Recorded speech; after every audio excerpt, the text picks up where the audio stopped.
Ultimate Ajith குறித்து விஜயின் அம்மா சோபா பேசிய வார்த்தை தற்சமயம் பேசும் பொருளாக மாறியுள்ளது. இந்திய சினிமாவில் விஜயும் அஜித்தும் டாப் ஹீரோவாக இருக்கிறார்கள். இருவரும் ஒரே காலகட்டத்தில் வந்தவர்கள்.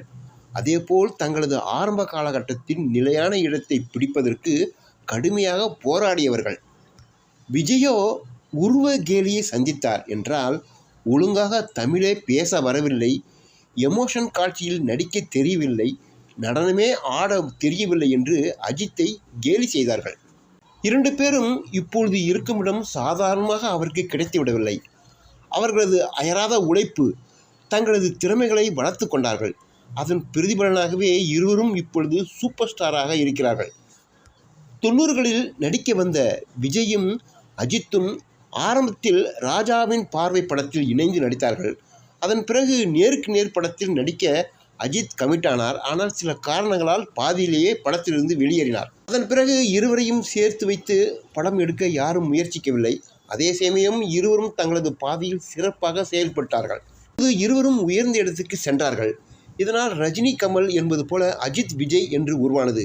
இருவருக்குமே ரசிகர்கள் பெருங்கூட்டம் உள்ளது. இரண்டு பேரின் படமும் ஒரே நாளில் ரிலீஸ் ஆனால் கூட்டம் அலைமோத ஆரம்பித்தது. அது மட்டுமின்றி ரசிகர்களுக்குள் தள்ளுமுள்ளும் ஏற்படுகிறது. கடைசியாக விஜயின் வாரிசு படமும் அஜித்தின் துணிவு படமும் ரிலீஸ் ஆனது. இரண்டு பேருக்கும் போட்டி என்ற நிலை இருந்தாலும் இருவரும் இணைந்து நடிக்க உள்ளுக்குள் ஆசை இருப்பதாகவே தெரிகிறது. அஜித் நடித்தில் வெளிவந்த மங்காத்தா படத்தை பார்த்துவிட்டு வெங்கட் பிரபுவிடம் பேசிய விஜய், என்னிடம் சொல்லியிருந்தால் அர்ஜுன் கேரக்டரை நானே நடித்திருப்பேனே என்று சொல்லியிருக்கிறார். இதனை வெங்கட் பிரபே ஒரு பேட்டியில் கூறியிருக்கிறார். இந்த நிலையில் அஜித் குறித்து விஜயின் தாய் சோபா ஒரு பேட்டியில் கூறியதாவது, அந்த பேட்டியில் குஷி படத்தின் ஆடியோ வெளியீட்டு விழாவில் சிறப்பு விருந்தினராக அஜித் வந்திருந்தார்.